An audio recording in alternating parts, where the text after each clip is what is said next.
Yes, it is. While we wait, though, I know we still have a couple minutes, and we can also wait a few minutes after the start of the hour, but I do have an optional Zoom share. I'll put it in the chat. Hopefully you can see it. Your preferred name, if you'd like, your college and discipline area, and then something that made you feel joy recently, or something you're looking forward to with the conference. So feel free to add it in the chat. Always an option, never forced, but we can start doing that as we wait a few more minutes for everyone.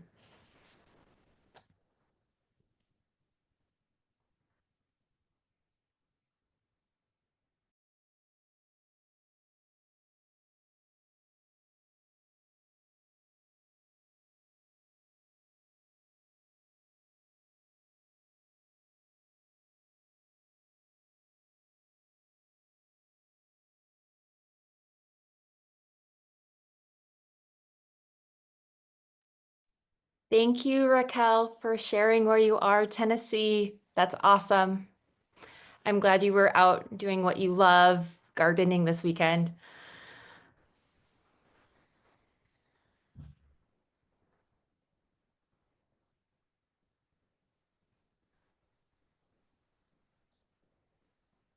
Hey, Kevin. Hi, Stephanie. Am I in the right room? Room This A? session is creating, I don't know if you can see what you can see on my screen. Oh yeah, I think I'm in the wrong room. It said Okay. A was supposed to, okay, I'll figure it out. So if it's Monica, it's room B, and I can put the link to the Thank you. thing in the chat for you. Thank you.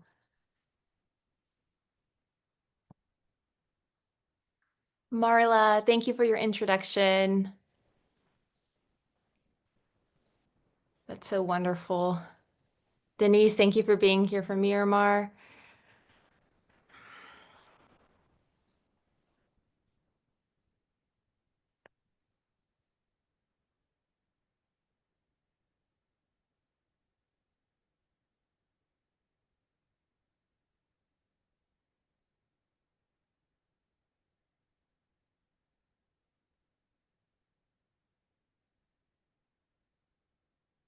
Michelle, thank you. I'm also in San Diego, so I know the Corvette Diner well. It's such a fun location. Happy birthday to your niece.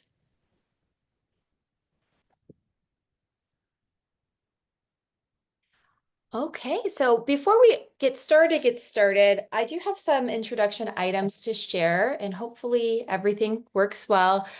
I want to welcome you to the session and thank you for being here. I did add the second sentence in light of what's happening in San Diego right now. We're having some earthquakes, a pretty big one this morning about an hour or so ago with aftershocks, which are a bit surprising and shocking. So I hope wherever you are, you're well and safe, and thank you for your time. I'm sure you could be anywhere today, but you're here, and I appreciate that. So just some Zoom stuff. I already put this in the chat. It's optional sharing, and it will be on the next slide as well, but your preferred name, your college, and then your discipline or service area, if you'd like to share. And then finally, something that has made you feel joy recently or something you're looking forward to with the conference. And then just another note I wanted to put on the opening slide. If you need to be screen off, no problem. If you need to come and go, no problem. Hopefully we don't have to duck and cover where we are, but what a day today. I usually don't have a lot of rules or regulation for my Zooms with my students or other events, but just a reminder to everybody, take what you need, screen on if you want, leave if you want, but also it's always welcome to be screen on too. So I hope you feel supported and safe wherever you are.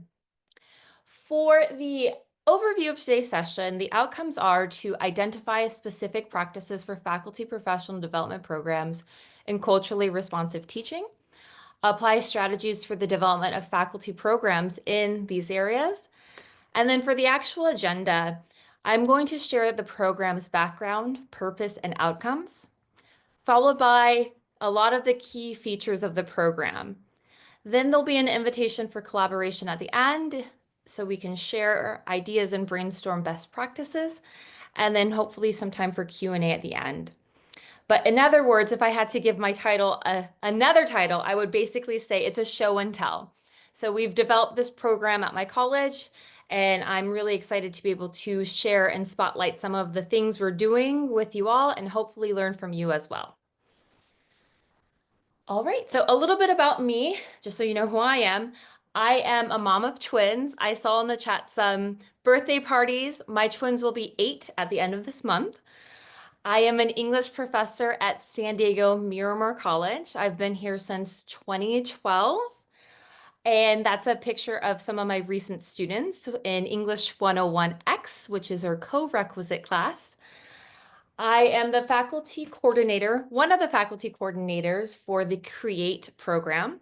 I've been doing this since last summer, but last spring 2024, I was a participant.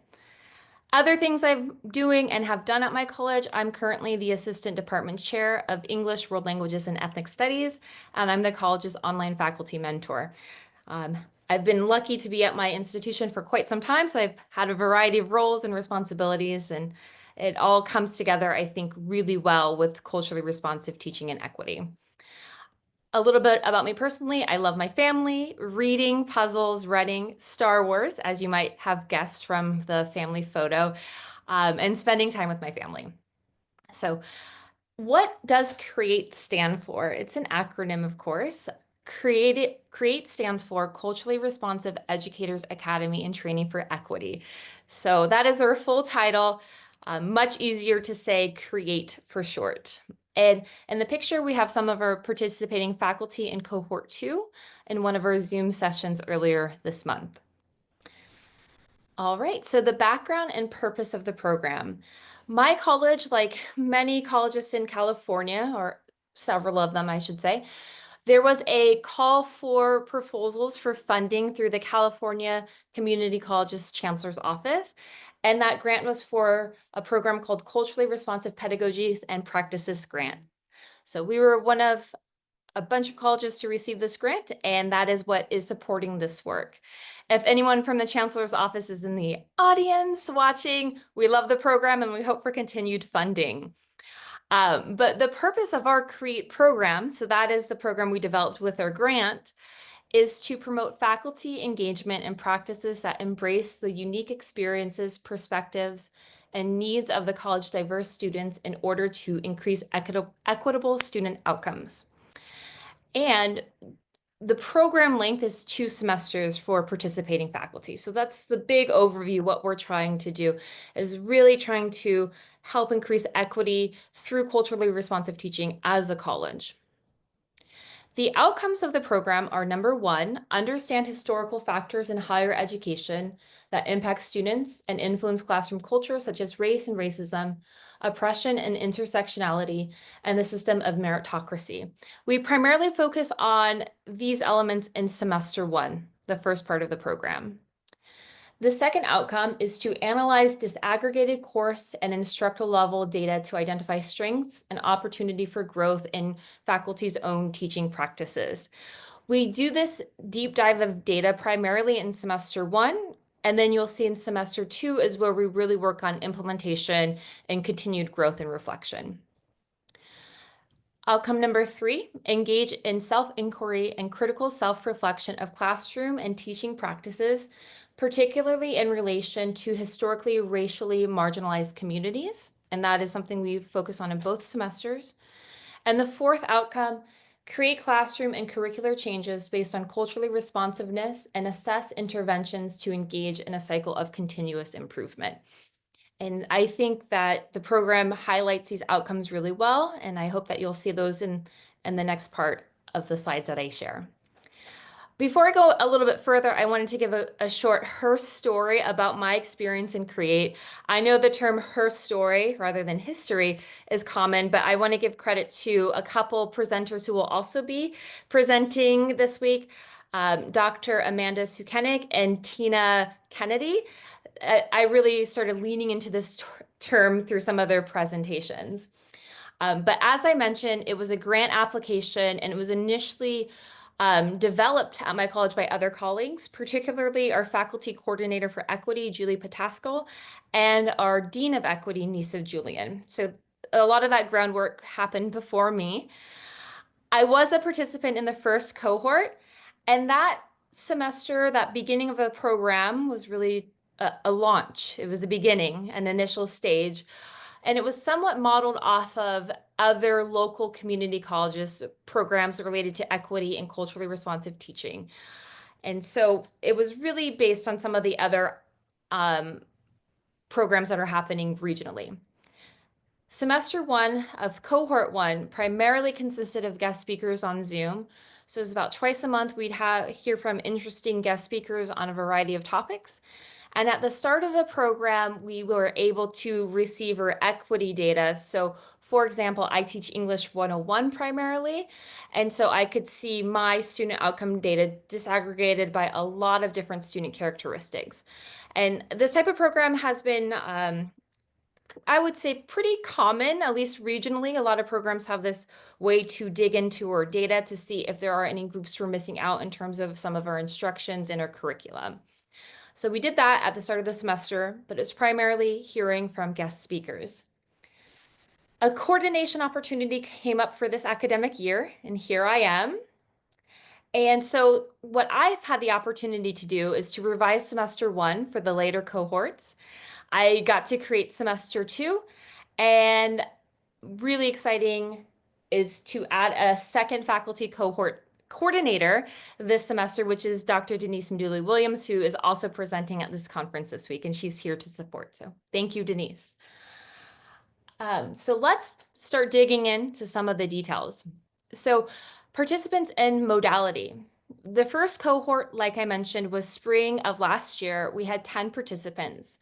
Then fall, we had 8 participants. One participant was on leave and one opted not to continue on. So I think that's a pretty good retention rate. Spring was Zoom only the first semester. And so something for fall, when we were developing semester two, we really wanted to leverage the Canvas space to promote time for reflection and deeper dives rather than just hearing from speakers for an hour or two at a time. So fall had a combination of Zoom and Canvas activities, and we also had one event in person. Cohort 2 began fall of this year. We had 14 participants, and currently we have 10. About 3 of the faculty members are on leave, whether sabbatical or family leave, and one opted not to continue on. So again, pretty strong retention that we're excited that our faculty want to continue to semester 2 of the program. But for cohort 2, we have a blend of both Zoom and Canvas, and there's also an in-person event each semester for participants. And now we have cohort 3 happening as well. 13 participants. We're not sure if we'll be able to launch a second semester for them in fall, pending funding, but we hope we might be able to. But the modality for cohort 3 is again that blend of Zoom and Canvas with one person event per semester. So features of semester 1. As I shared semester 1 when I was a participant, it was primarily listening to speakers, and we really redesigned that for the second and third cohorts coming through. So topics that we cover include educational narratives, including our own student journey and the journey to becoming a community college counselor or faculty member. And so the asterisk means that these are topics added in the revision. And so I do have a background in English. I love narratives. And so we were able to incorporate that in a lot of the Canvas async work where people had more time to think and dig into their experiences and journeys and how that is similar or different to the journeys of our students. And that has been really impactful for the last 2 semesters. We also look at the history of higher education, including systemic marginalization of student groups, socio-political factors affecting community colleges. We touched on that a little bit in our first semester, but we really made it more of a main topic in cohorts 2 and 3.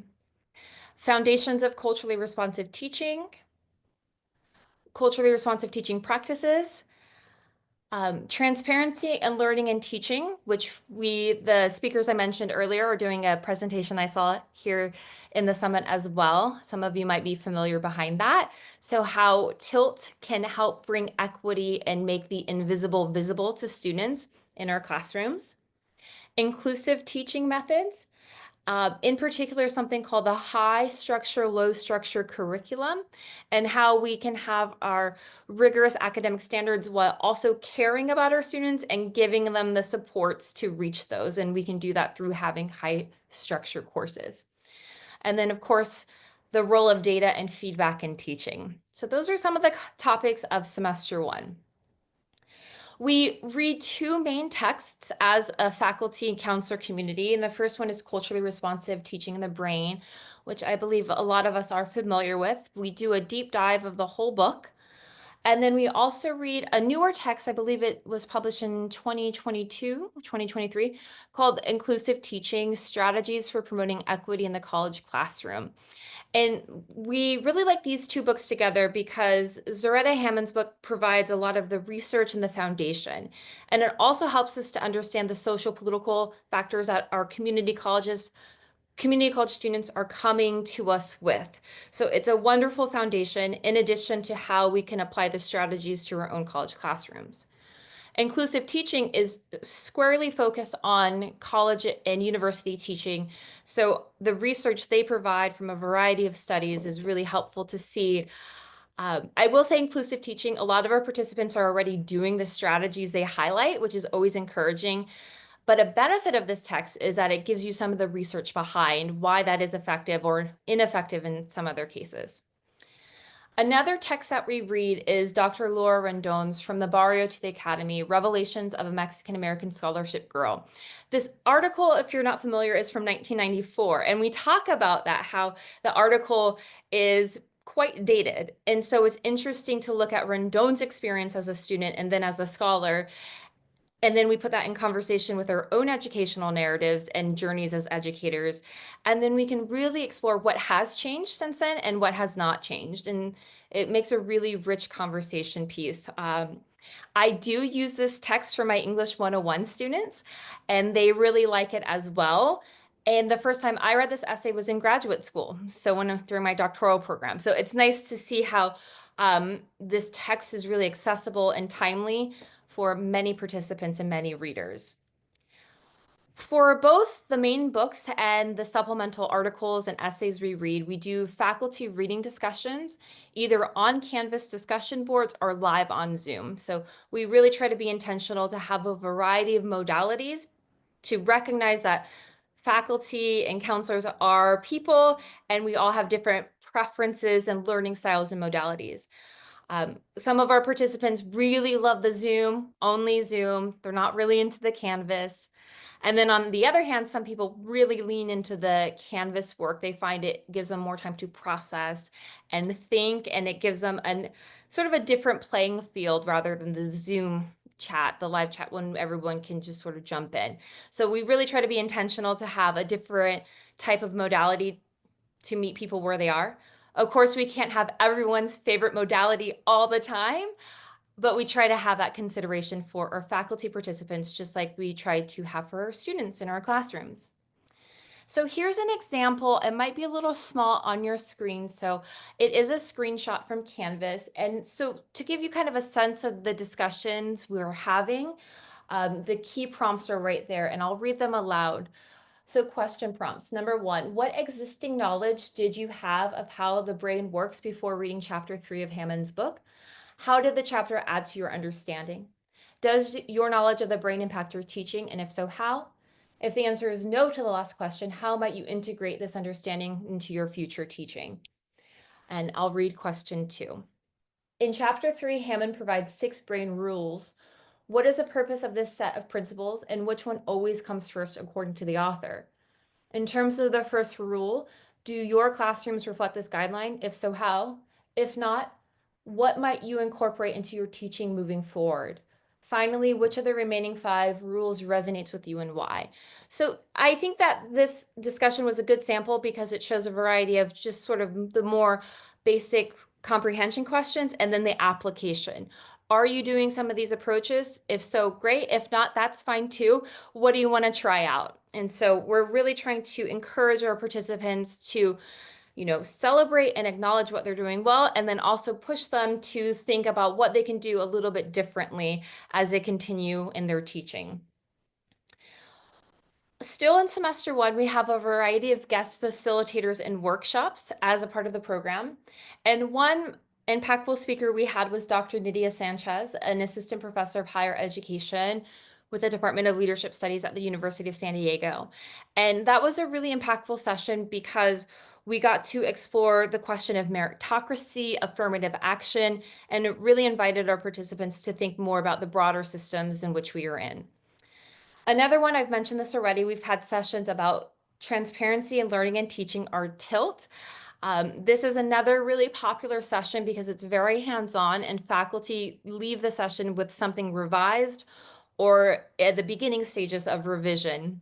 And that is something that they can implement next day immediately in their teaching. And it's been really impactful for a lot of participants as they shared in their reflections with us. We've also had sessions on unconscious bias, and that was through our district, San Diego Community College District, and Optum, which this was new to me before I started coordinating, but we have a relationship with Optum and they can bring in guest speakers on a variety of topics. And so one of the topics was related to bias and what it is and how to be more aware of it. And so we tried it this semester. The two speakers were phenomenal and well received by our faculty. And I'm highlighting that because I'm in a multi-college district. And as I shared, I wasn't aware of some of these other opportunities our district office and HR had for us. And so it was a nice way to leverage resources because it didn't have to come from our grant budget to have these impactful speakers. So trying to think creatively, especially when we're looking at the funding piece moving forward. Another speaker we had was our college president, Dr. Wesley Lundberg. And so he came in for our third cohort, and it was just really great because it was a small group at the start of the semester with everything going on with higher education, the challenges to diversity, equity, inclusion, all of that. It was nice to hear directly from our college president about what our college and district and state are doing to affirm the commitment to culturally responsive teaching, equity, inclusion, and accessibility. And so that also helped us to understand the social political factors beyond us as teachers. A lot of us shared that when we're teaching, it's very easy to get caught up in grading. For me, all those papers, responding to discussion boards, all of that. And so it was helpful to have a step back and kind of think about the bigger picture and how it really is all related to what we're doing and how how factors that seem like they're the outside actually do impact what we do as teachers. And then finally, we added this semester, we had program alumni from Create. So our fellow faculty would hop back in and guide sessions related to the work that they're doing to be more culturally responsive and really serve as mentors or role models for our current faculty. And that's been well received as well in helping to build our college community and recognizing the experiences that people have and giving other folks the microphone or chance to speak. Because sometimes at our institution, it's primarily the same folks who are presenting and facilitating, and that's great to have their leadership. But to me, one benefit of this program is to also invite the space to have more presentations and hear from more faculty voices because we all have something to contribute. One key feature of semester one, as I shared, is this focus on data and really studying what's happening through this lens. And so one thing, which I put a star by, that I personally really love is called the PRED, Program Review Equity Dashboard, Data Dashboard. And that's something that our community has access to. Before it was on Tableau, which the public could see, but now we have to have our Microsoft 365 access to view it, but it is public. So it's not your individual instructor data. And so about midway through semester one, we do this project where faculty are invited to pick a class they regularly teach and explore retention and success. We offer retention and success as a starting point, but we have lots of other factors that faculty can explore, such as the number of degrees their program is awarding, persistence to the next semester, and so on. But we do recommend that they start with retention and success because that is something of interest to most departments and most faculty. We encourage participants to start with these student characteristics: race, ethnicity, gender, first generation status, DSPS status, and economically disadvantaged.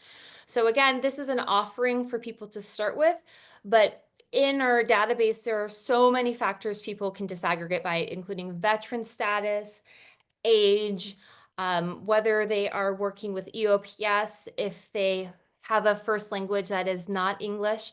So we have a lot of different indicators. And so the key that we want participants to see is that they can customize. They can customize this data review. And so the template is through Google Docs, which we created, minor detail there. But we really want this project to be meaningful for faculty participants. And so to give a concrete example, in my department, English, we somewhat look at data, and we are definitely moving towards that culture. But I've learned from working with colleagues across the discipline that data and reviewing student success and equity data has a much more prevalent role in their department. So for example, the physics department already builds a lot of this equity review and student outcome data analysis into their operational structures, and that's encouraging to see. So if someone's in a department that is already having a culture of data and critical self-reflection and continuous growth, they can customize this project to maybe look at a class that they don't regularly study, or if they have some of this data on hand already, they can look at that, or they can use this project and create to update some of their department data that they can use later on in the semester, because we really want this work to be meaningful for our participants. On the next slide, I have a screenshot. I'm having some trouble advancing my slides, but here we go. This is a screenshot of what our database looks like. I can share the link, but I don't know if people will have access, but I just wanted to give a visual. So on the left, we can look at headcount, enrollment, retention, success, persistence, awards, and productivity. We also have some qualitative data, but that's kind of what it looks like. So once you go into the Success Center, for example, faculty can pick any class number, and see how students are performing. And it's all aggregated together, so you can't see individual sections or faculty information, not identifiable, which is important. And that leads to one of the final projects of the semester for cohorts 2 and 3, the end of semester 1, and that's the instructor level data inquiry. So instructors receive their own personal course data that can be disaggregated by student outcomes to see their possible gaps in how they're teaching. So for example, for English, we might have an equity gap with Latinx students. And then by having done that study earlier in the semester, when I get my instructional or my personal data, I can see how I'm personally doing with Latinx students, maybe higher, lower, and it just helps to have that course level data beforehand, and it gives them more context as people explore their individual data. This is a private link, so it's not shared with the college. It is only for participants in that cohort. And so I think this is a good point to point out that we have all participants sign a confidentiality and guidelines for protecting data sensitivity form at the start of the program. And we remind faculty when we get to this point with instructor level data of that agreement that we sign, because it is personal and it can be unsettling. So for example, I teach at Miramar College. We have a lot of Filipino American students. I'm part Filipino. So it could be a little bit surprising to see that I have an equity gap in a group that I might particularly agree with. So we always want to be mindful and sensitive and just remind participants that their range of reactions are valid and that we're in the program together to make these concrete changes. So we really do highlight that data sensitivity piece, particularly when we get to the personal instructor level. And so this data review is part of the end of semester 1. It's part of the final project. And what we have faculty do is they do a data analysis and they engage in reflection as a starting point. So how are students performing in their classrooms along these key indicators? And one component about the data dashboard we use is that there are so many factors that faculty can explore. And so we encourage them to spend some time exploring the data and the trends they see before they decide which area they want to focus on. So for example, maybe someone has an equity gap or potential equity gap with students who are military or veteran affiliated. But in another discipline, we don't really see that. And so again, that customization is really important to make it a meaningful project and experience for participants. And then because we've already gone through the course level data review, faculty can consider the similarities and differences between how their students have done and the broader trends across their disciplines or programs. The other part of the final project of semester 1 is an implementation and leadership plan. So the implementation plan is directly related to what they found in their equity data. So the idea is to link those data and reflections to changes and research. So for example, if someone has an equity gap with women students in STEM, what does the research say about some of the strategies that might particularly help this group that has been marginalized in STEM, right? So what are some practices that can help? And we really encourage faculty to link their data, their ideas for changes with research. So how do we know that this might be a promising practice? So that connection between data, research, and reflection. And with that, sometimes faculty have reflected that it can be overwhelming. There's so much to change, or they want to change everything overnight or in one semester. And we understand how that feels, right? Like, oh no, like I'm not reaching the students like I thought I was. I need to change everything. And so we validate that that's a possible reaction, but we also invite faculty to make smaller changes and an incremental change. So at the end of semester 1, what are just 2 or 3 very specific things that you can make next semester? What are you going to change and why? And what are some timelines for those changes? So for example, a lot of faculty members at my college use the liquid syllabi or web-based syllabi to have more welcoming in inclusion to students before the start of the semester. So rather than the prescriptive, you must come to class. So if a faculty wants to revise their syllabi, that is a concrete thing that they can change based on their student data and their reflections and what research suggests. Another important piece is the timeline, and that starts getting into accountability and how are we going to make the changes and when. So faculty are asked in this project to make a timeline for their changes. And then my favorite part about the project, what are some ways the faculty members will gather feedback in real time and modify if they need? And we'll go through some examples of that later in the presentation.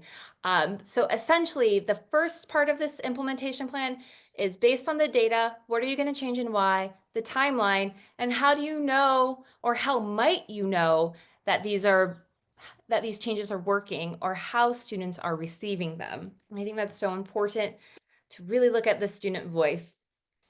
And then the final part of semester 1 is a plan for sharing and leading. I think I mentioned that a lot of our participating faculty have been doing culturally responsive teaching methods, engaged in diversity, equity, inclusion at our college. So it's wonderful. We recognize and validate our instructors and our counselors for being a part of that work. And we want to challenge them to take it a step further. So it's great you're doing it in your classroom. How are you going to share and lead others in this work? So for the project, we asked them to identify 2 or 3 specific ways they will share their knowledge from semester 1 with their communities. So maybe it's the committees they are on, maybe it's in their departments or programs, or maybe it's a flex professional development for the college or district. But we really want to give that onus of responsibility and give them that space, that nudge to share out the knowledge that they're learning. And this I think is important all the time because we all have valuable things to say and we want to bring equity into the voices we're hearing at the college and district level. But also, if we're looking at sustainability of these types of programs, we really need to look at creative ways that faculty can build these practices into the existing ways of operating at the college, such as department meetings, academic senate, committee work, required professional development. So I think that this piece is really important to encourage more voices and to also think about ways that we can sustain this type of work moving forward when we're not quite sure about what funding will look like. So for the actual plan, faculty will name the activity, give a brief description, the steps to the activity, and a target completion date. So we really want our faculty who participate to see themselves as leaders in this work, and it's everyone's responsibility to drive culturally responsive teaching and equity and inclusion across the campus. And that's what we try to capture in this final project of semester 1. So semester 1, total hours, we have 40 hours for participants, and that's at our faculty's non-classroom hourly rate, so not their teaching rate. Cohort 2, when we first did this massive revise, it was about 5 hours per week for 8 weeks. As coordinators, we engage in continuous feedback and reflection ourselves, and we heard from our first participants in cohort 2 that it was a lot of work, a lot of reading, a lot of discussion for only 2 months, 8 weeks. So we took that feedback and for the third cohort, we spread it out 4 hours per week, about over 10 weeks. We didn't quite want to do a whole 16-week program because, as most of us can probably relate to, the start and the end of the semester can be really busy for faculty and our students. So we want to do a lot of that work sort of towards parts of the semester where people might have more capacity for it, although there's never a perfect time to do an intensive professional development experience. So we appreciate our participating faculty. Okay, semester 2. So that is really what we looked at in semester 1. So a lot of the foundations, a lot of focus on data, workshop facilitators, it's a lot of information. I would say the key difference between semester 1 and semester 2 is that semester 2 has more space, so fewer Zoom meetings, and more time for implementation and feedback and learning from peers in the cohort. So cohort 1, they had their second semester last fall. And so a key feature was an independent study project where they had space to customize and dive deeper on a topic related to culturally responsive teaching. We wanted to have more of this independent project feel because the feedback from cohort 1 participants was that there's a lot of information in semester 1, which was helpful, but they wanted more time to dive a little deeper and explore the topics that might be most impactful for their area. So we called it the independent study project. That first cohort also did not write an implementation plan in their first semester. So for the faculty in cohort 1, they spent some time developing that implementation plan at the start of the semester, and they already did have their data, their outcomes data. So they developed that plan at the start of the semester, and then they enacted it. They put those changes into play the same semester and engaged in the reflection process. So that was cohort 1.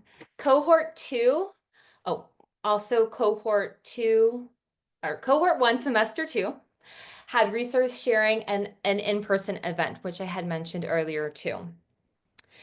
I have a picture of a ship. My dad was in the United States Marine Corps, so I use the metaphor, we're building the ship as we sail. And my co-coordinator, her father was in the Air Force, and she says, building the plane as it flies. So interesting how our worldviews result in a different take on a common metaphor. But that's kind of what we were doing with semester 2 of cohort 1, just building it as we go and seeing how it works, and then modifying it for a second cohort that started this semester. So revisions for cohort 2.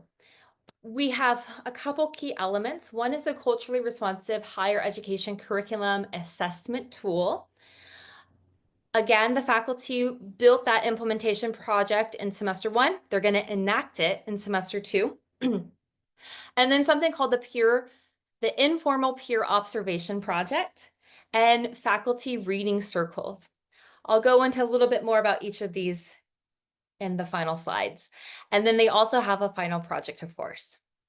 So the first part of the semester, they completed the culturally responsive higher education curriculum assessment tool from one of our sister community colleges in California, Allen Hancock College. The slides will have the link if you're not familiar. You can also just type in the title to Google it. But there's some reading at the start based on research, some information and data and studies. And then the document has rubrics where faculty can go and engage in self-reflection about how inclusive their curriculum is. And that happens in the first part of semester 2. And in addition to asking faculty participants to complete the rubric and score themselves, we ask for written reflection that they'll turn in, and that's personal and private. That's not shared with a whole cohort. And then we have a Canvas discussion post that is open to the cohort and more open-ended where people can share their takeaways. And here is the sample discussion board. And we have a lot of other information, but the key is under that section initial post, which I have boxed off and highlighted. So for this particular project, faculty are asked to, number 1, summarize your top 2 or 3 takeaways from the assessment. What did you learn about your curriculum? 2, explain your next steps. Given your results, what changes will you make? 3, reflect on this activity overall. How did it feel to look at your materials this way? What did you learn about culturally responsive teaching in a general sense? And finally, number 4, contemplate how a tool like this can be shared with colleagues. How can you encourage critical self-assessment in your department, program, school, or full college? So one thing I hope that we notice is that for the discussion component, we're not asking people to give their scores. We're not asking for the details, just more, what are your takeaways? And again, that sharing piece, how can something like this be used for others? And how did it feel to go through this process in assessing your curriculum this way? So in terms of representation, of positive representation from people from a variety of backgrounds, what kind of author lists do we have? When we're showing video, whose voices are we seeing? What types of speakers are we hearing? And that's what we really want our faculty to do in semester 2. The other part builds on semester 1, the implementation plan.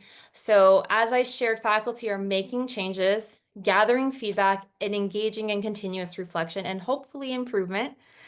And we do this through monthly check-ins through live Zoom discussions and Canvas discussions and reflections. So having both real-time conversations with peers and then having more time to process it and reflect with the online space of Canvas.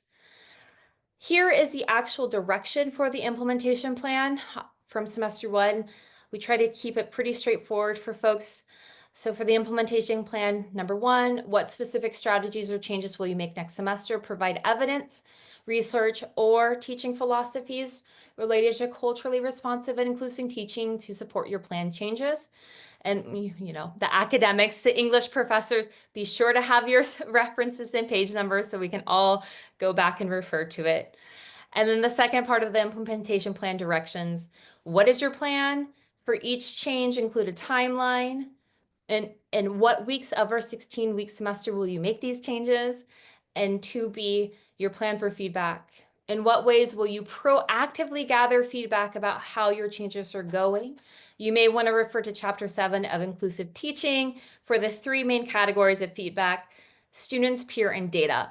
And Chapter 7 is my favorite chapter of Inclusive Teaching. So if you haven't read it yet, that's my favorite chapter. Also from that book, we got the inspiration for this project component, informal peer observation. I will say other community colleges have similar programs. I'm thinking of Berkeley City College, I believe. They have something called the Peer Observation Project, or POP, where it's this informal exchange of teaching practices and feedback. I've long been inspired and interested by such practices. And so reading about it in inclusive teaching really inspired us to try to launch this at our college. So here's a quote from the book. Many instructors have received only feedback that is required and is often associated with high stakes review process for improvement. To grow and learn, educators need what their students need: low stakes practice and feedback. And so that's what we try to do in this project. So rather than having an adjunct evaluation or tenure review evaluation with people in our discipline, how can we learn across disciplines and from each other in a supportive way? And so the key part here is basically with your partner, coordinate observations for the semester. So if it's in person, about 45 minutes. If it's online or remote classes, determine a length of time that people feel comfortable with being in the Canvas shell. And then faculty together with their peer get to develop a assessment tool for their informal feedback. The book that we read has some concrete rubrics that faculty can use. And then times to meet for supportive, honest, and kind feedback. That's essentially the project in summary. We are getting up on time, so I'll try to wrap this up a little bit more. I just love this project in professional development. But we also have continued reading. We call them reading circles, which we feel is more inclusive because the names matter of what we name our strategies. There are 2 reading circles during the semester. The first one we chose to do on Canvas, and everyone reads Laura Rendon's article about validation theory with co-author Susana Munoz. And then faculty got to select an article on a topic related to culturally responsive teaching. The titles are there. So we wanted everyone to read something together and then give faculty some choice about what they wanted to select for the second article. For the next set of reading circles that has not happened yet, but Dr. Denise Maduli-Williams, this is really, she's brought so much as a coordinator to the program. She's our accessibility mentor for the college. She selected a podcast for us all to listen to, Teaching in Higher Ed, Disability is Human. So it's a podcast option or transcript. And then she also has a report for us to read from January of this year about working with disabled college students and their experiences. So these will be on Zoom in about a week from Friday, but I think it will go well because we have a wonderful faculty coordinator group and Denise is an expert educator in the field. So we're all doing that. And then the second reading circle option is that faculty pick a text related to a culturally responsive teaching topic and share it out with the group. There's going to basically, we're creating a collective annotated bibliography of resources relating to culturally responsive teaching. All right, so the final project for semester 2 that has not happened yet because we're not at the end of the semester, but what they get to do, they get to create a session proposal related to a topic related to equity, inclusion, and so on. So faculty will be invited to pick a particular professional organization or conference, maybe even Peralta for next year, and then they're going to write a proposal about something that they could potentially share with others beyond Miramar, beyond maybe even California. Alternatively, if a faculty is not really interested in that, we have, of course, professional development requirements. And so they can fill out a flex workshop form and potentially give that session. We're not requiring people to actually present at conferences or do these sessions, but we are at least asking that they fill out these proposals as a way to continue sharing. And then the final part of the final project is to write a statement of commitment to culturally responsive teaching. So we try to give choices. So maybe for a job application for adjunct faculty, if they're tenure and track, how can they revise their file? Maybe they want to write a teaching philosophy blog post or social media statement. So taking what they learned and putting it out there is something we really hope to include. Semester 2 is 30 hours and I'm at time, but we have a yearly equity summit in the fall. Dr. Kevin Nadal presented in fall. And this happened Friday. We had Dr. Laura Rendon come to our campus. These were all recent pictures and faculty-led presentations. And we heard from our fabulous keynote speaker.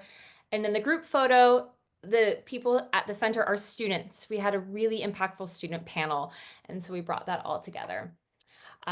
Final considerations looking at data over time. We're still going to be exploring it, but we do have some feedback from faculty, and I'll share those here.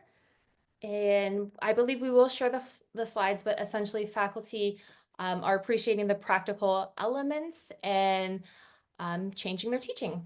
So we don't have time for the Padlet. My apologies. I talked a lot, but thank you for watching and attending. I want to shout out my co-coordinators, Nisa Julia and Denise Maduli-Williams. our college, and just an invitation to keep in touch, please. So thank you. I'll go ahead and stop sharing to see you all, and I'll put some information in the chat. Thank you so much for the wonderful presentations. Yes, everybody, please feel free to ask questions in the chat. We have a few minutes to answer them.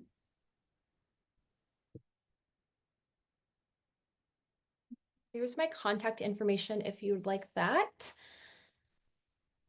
And I do have a Padlet if you want to marinate on that for later about future connections, but I'm just really curious about what are some other colleges are doing for any programs, whether funded through the Chancellor's Office grant or something different. But happy to take questions, comments, and thank you. And thank you, Steffi, for facilitating as a host. Of course, you're welcome. And everybody, I put links in the chat as well if you want to find information about this again later. Thank you, Stefanie.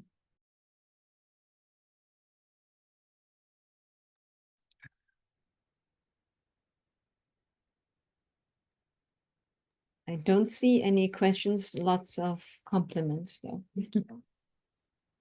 Oh, here's a question. Is there a course somewhere where we can do something like this? Yeah, that is a really interesting question. Lillian, I learned at another conference after we were already having this grant at my college and developing it, that there are programs that are related that faculty do not have to be associated with a particular college to participate in. The name is escaping me right now, but I can look that up, Lillian, if you want to email me, and I can give you that suggestion. And if anyone else has further suggestions for either colleges or universities that are doing similar certificates or program, please share them. Okay. Thank you. Oh, but in terms of particularly seeing your own equity data, that I'm not sure of because one thing that I really appreciate about my college is we've had these sort of databases and personalized equity data for quite some time now. So we've had various programs. One was called DEC, Data Equity Coaching for faculty. So I would encourage you to perhaps reach out to your research office and your institutional effectiveness to see if they have anything like this. Because at least regionally, we've had a lot of these personalized data outcome programs for a while. And we're very fortunate because not every institution has that.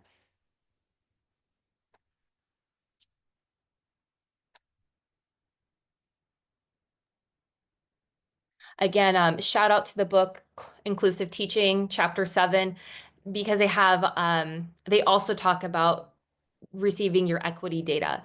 Something else, if you don't have it personalized, I think it is still impactful to look at your course data that you usually teach, your discipline level data, especially if there's only a few sections or a handful of faculty. So you might not know yours personally, but it does help give you a sense and starting point of how faculty are working together as a department to reach equity and outcomes.